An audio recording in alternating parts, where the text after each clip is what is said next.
I do appreciate you calling. It's the great Joe Perry from Aerosmith, and a big aloha and mahalo. That's what we'd say here if you were in person, Joe. Plus, I'd be giving you a big hug. Well, it'd be great, and I'll tell you, we do love Hawaii. What island are you on? We are in Honolulu, but we broadcast statewide, so it's nice for you because you get to talk to everyone, but I'm in Honolulu. Great. You have memories in the book. Of course, we're talking about Rocks My Life in and Out of Aerosmith with Joe, and on All Things Considered here. And one of the things about it is you do have a piece of history, a signature song, I would even say, that's attached to a sound check in Honolulu. I'll let you tell the story because it'd be much better hearing it from you. Well, as songwriting goes, it's you never know when things are going to hit you, and as it turned out, we were doing a sound check at the HIC, and I was just kind of fooling around, trying to get in my sound, and I was thinking, one of my favorite bands are the Meters.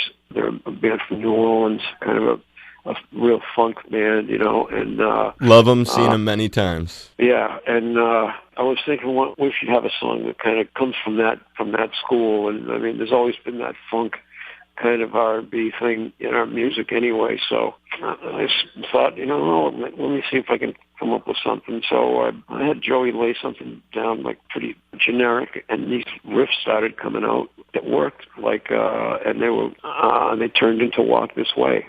To make a long story short, I mean, it was really one of those moments. Sometimes you can pound away for hours trying to get something, and other times it just flows through, and that was one of those times. Basically, all the riffs and the music that I wrote happened at that sound check at the HIC. And, of course, then we went to the record plant in New York, and then Stephen had to go at lyrics and things, and we were kind of up against the wall. He was having the trouble with coming up with something, and they went out to see Young Frankenstein, which was playing in one of the theaters around there. When they came back, they were all laughing and throwing lines back and forth from the movie. And somebody, I think Jack said, our producer said,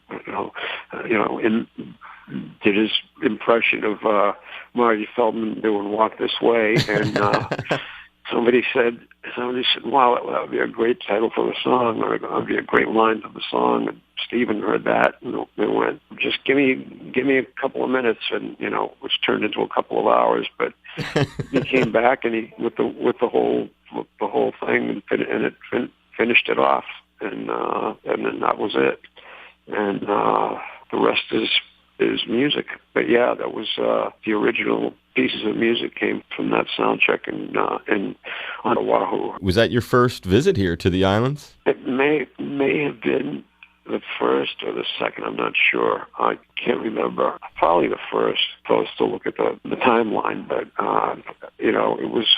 I mean, we were so infatuated with Hawaii. I have so many memories of being in different places. I could probably go back and look at the when the song was put out, and all that, and figure it out. But it was one of our first two times that we were in Hawaii, and we all fell in love with it. So, in fact, that's where I ended up getting married. At the I.O. Needle years later. So it's a trip, man. Have you been out to Stephen's pad out in Maui? No, not yet. I haven't had a chance. He's been saying, I'll give you the keys. Come on out. And I've just been so busy. It's I can't wait to see it. Though I don't know. After I haven't really heard from him since he read the book, so I really don't know if the offer still stands. So I don't know. You said something about inspiration, Joe. I just want to tap it quick because that's one thing about the book that's fantastic. Rocks My Life in and Out of Aerosmith. You have this. I guess when your parents went to BU in Northeastern, you have this very scholarly background of reference when you remember yourself. So kudos to them for instilling that because it helps when you're doing interviews. But it made me. You said something about the inspiration part, and sometimes it comes to you quick.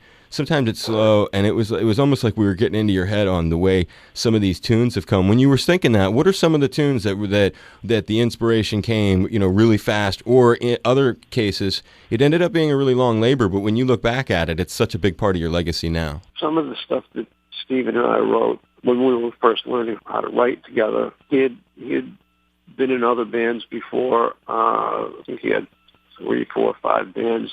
At least one of them had like a single deal, and they had put out a couple of pop songs that really didn't do much. But up in New Hampshire, one of them was on the jukebox. So it was kind of the closest thing to a local rock star at the time. But it was really kind of big fish in a small pond kind of thing. But small lake that would be. In our way, yeah. But so it was almost a pun. But so we were learning how to get the most out of each other. Mostly, he would play drums and I would play guitar, and we would just have a tape recorder going, and stuff would come out. Like songs like Same Old Song and Dance and things like that. They just came right out. And he had a packet of lyrics left over from his songwriting days with his other bands, and I know he dipped into that quite a bit on some of those original songs. But then when we really started to, most of our stuff was that we played live was cover songs, and we just started adding the original stuff as we kept writing it. But then when we got in the studio for Toys in the Attic, that's when I started to realize that if you wait around for inspiration, you're gonna be waiting for a long time. Chances are you're going to be finding an awful lot of excuses to go to the beach instead of sitting there, with an empty pad of paper or an empty reel of tape. So it was really like learning how to do it. We needed a song, say literally like Toys in the Attic. Jack said we need another up-tempo song, and he started tapping out like kind of the tempo he was thinking of on his thighs, and a riff just came out, the riff to Toys, and that's kind of how it went. And then when Stephen was like singing along with it, and before we knew it, we had a song. It took about a half an hour to get the guts of it together. And then there's other times where we would just go down and we'd go just every day. Later on, we'd show up at 1 o'clock at a studio. Eventually, we just started doing it at my house, because I had built a studio there. But wherever it was, you have to get into a routine. You get there, you get settled, you get the tape rolling, and then you just start jamming around. And then you start pulling stuff out that sounds like it could be useful. There's kind of a good window to that in that video, The Making of Pump. We had a guy following us around with a video tape recorder. This is back before everybody's cell phone was a camera and a tape recorder and a computer and all that stuff. But anyway, you can see how the process would go. We would sit there, and Stephen would, go between playing drums on the piano, because he could get the samples to sound like drums, and also he could play chords. And I would play guitar, and we'd get the drum machine going, or he would play the drums, and his songs would come out. That was probably when our partnership as songwriters worked the best. But as soon as we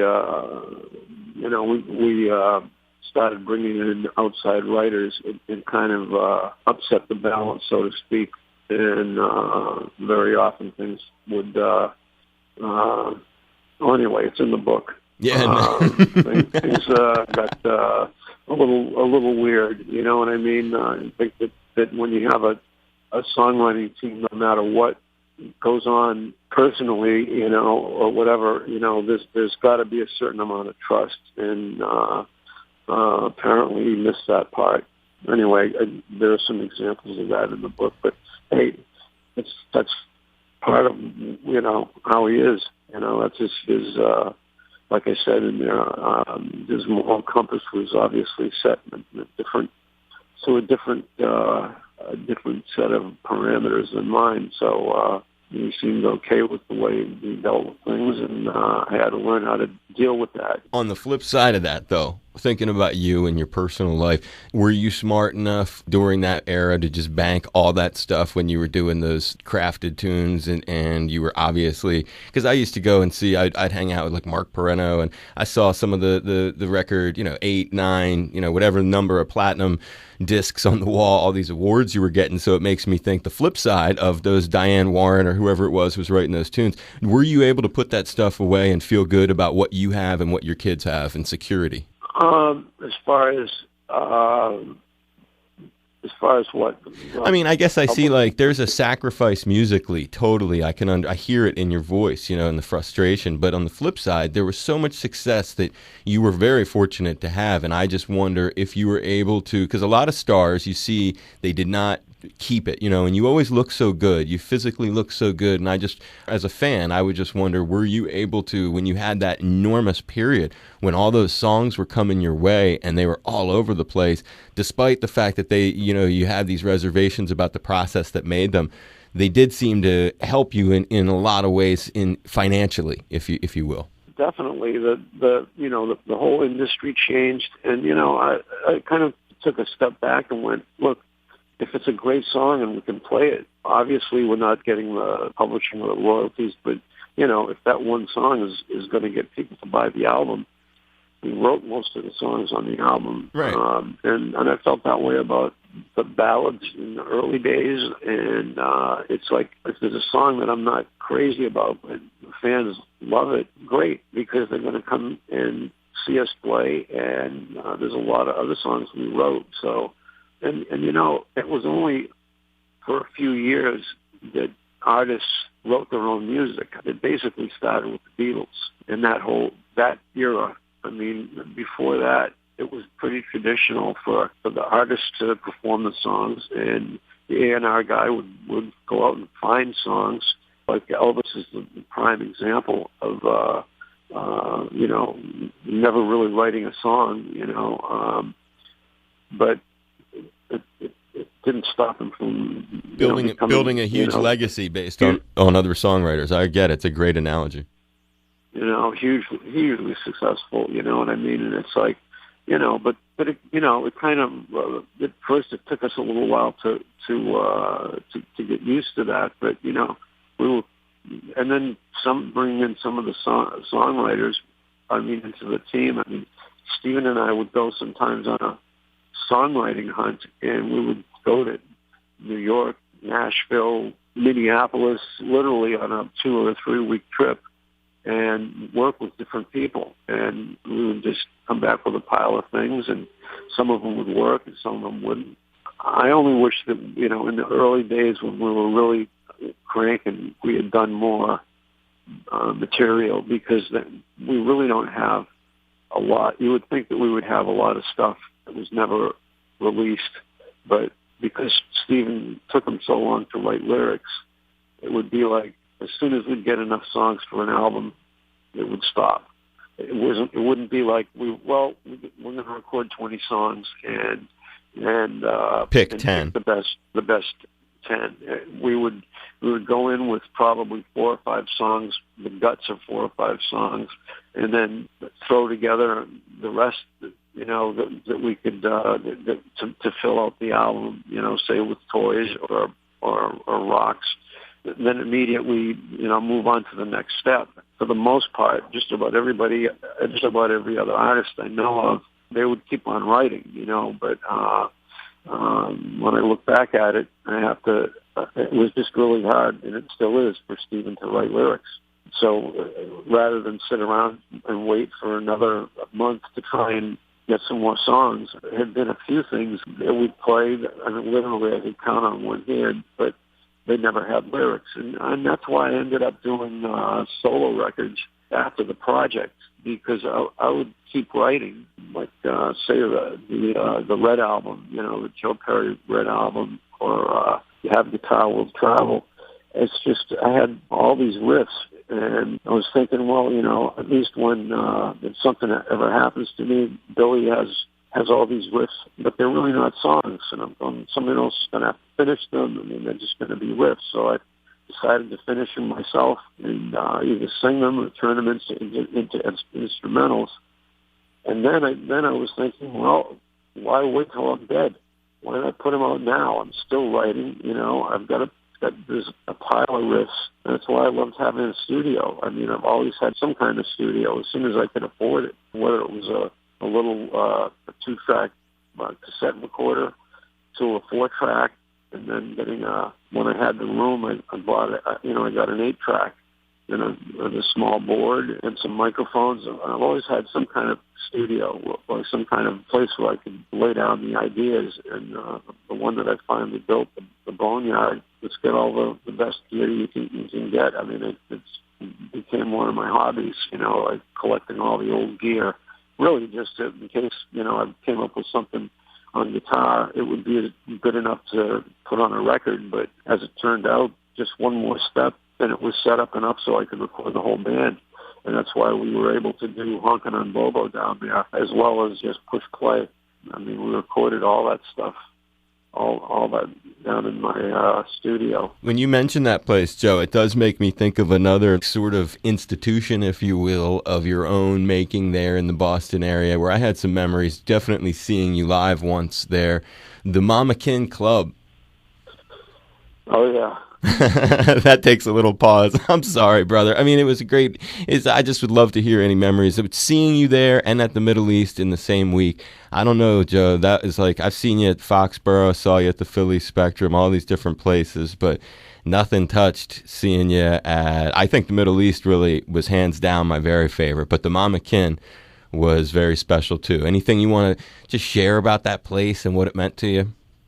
Well, one thing that we learned, and this helped true too, we had a restaurant, a good friend of mine that I'd gotten to know on the South Shore. We'd talked about, he had some restaurants in town, and we'd talked about opening up a place down on the South Shore that was like, a kind of a neighborhood place, so we would have a place to go and hang out and get a good pizza or whatever. And so I had asked Steven if he wanted to come in with me on it, and so we were kind of partners in that. But we were on the road all the time, and it was kind of hard to keep. We had some people that we trusted to run it, but still, it's like a cash business, and anytime there's cash, you kind of have to be around to kind of keep your eye on it. It's just the nature of business, you know what I mean? And Mama Kin was kind of the same way. We were partners with guys that owned probably 4 or 5 clubs in town, up and down the same street, and we'd be gone for 6 months at a time, and we were wondering why. Well, listen, the place is doing well. How come we're not seeing any? How come we're always in the red? Right. And it was that kind of a thing. And so we basically sold off our part of it. But for a while, it was, we had meant for it to be a place where we could go and hang out and do more shows and that kind of thing. But practically, we weren't around that much. We weren't in town. We were like either off recording in Vancouver or we were on the road somewhere. And so it was really hard for any one of us to actually physically go in there and do what we had originally planned.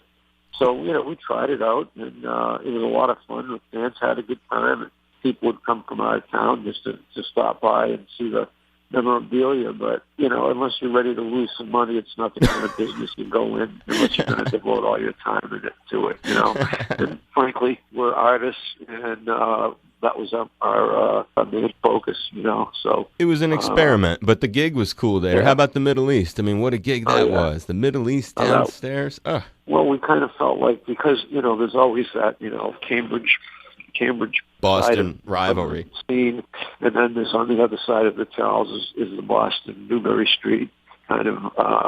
There are 2 scenes going on, and we felt like we'd be doing a disservice to one or the other if we didn't play both places. So we figured, well, let's make a thing out of it and play both. And so that was the deal with that.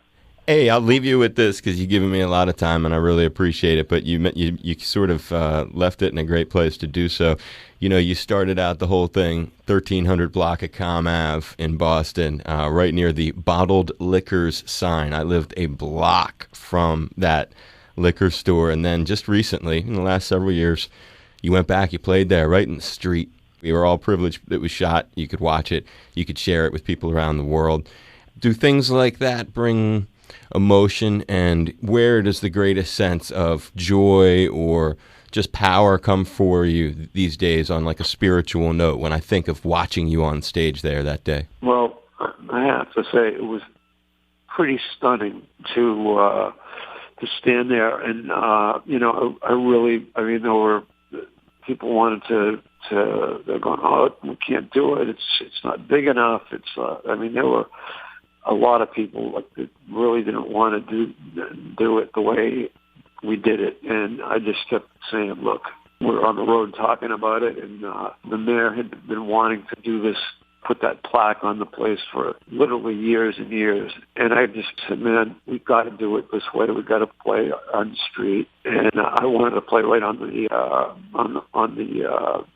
the stoop, and just set up right there. But the way it worked out, it was we came in on a kind of a flatbed kind of thing, and they shut down the trains, and with all those people showing up, I have to say it was pretty stunning to be able to look up at the apartment window, where we lived, and then look out at all those people. It was a timeless moment, I have to say, knowing what it took to get it together and all the paperwork and the permits and getting the permission from the mayor and all that. But it was a really amazing day, and it's one of those moments you never forget. Is the bottled liquor sign still there? The flashing? I'll tell you, for all the changes and all the businesses that have come and gone, to see that store that's still there. Were you there when the Hofbrau was there? And right next to it, they had it was kind of like a German kind of beer hall kind of thing. I think it was right that was next door gone to the liquor store, and I think that it had been torn down by the time we were there for this gig. But to see the liquor store there and it looking pretty much the same was like it helped to cement it all that time. Right. I'm with you, brother. Well, God bless the mayor who just passed recently, and yourself. I really appreciated the book. Is Rocks, My Life in and Out of Aerosmith, Joe Perry, and a lot of great stories. I hope this kept you somewhat interested in terms of conversation. I appreciate it, dude. Oh yeah, no, it's great. It's great, and especially since you know the area there. It's pretty cool. So anyway.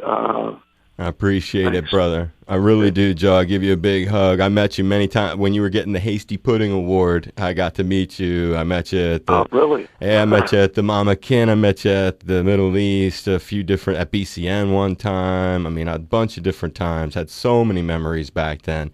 And wow. I meant what I said. It was great to see you up there at that 1300 block of Comm Ave. I lived right there on Kelton Street, right behind there.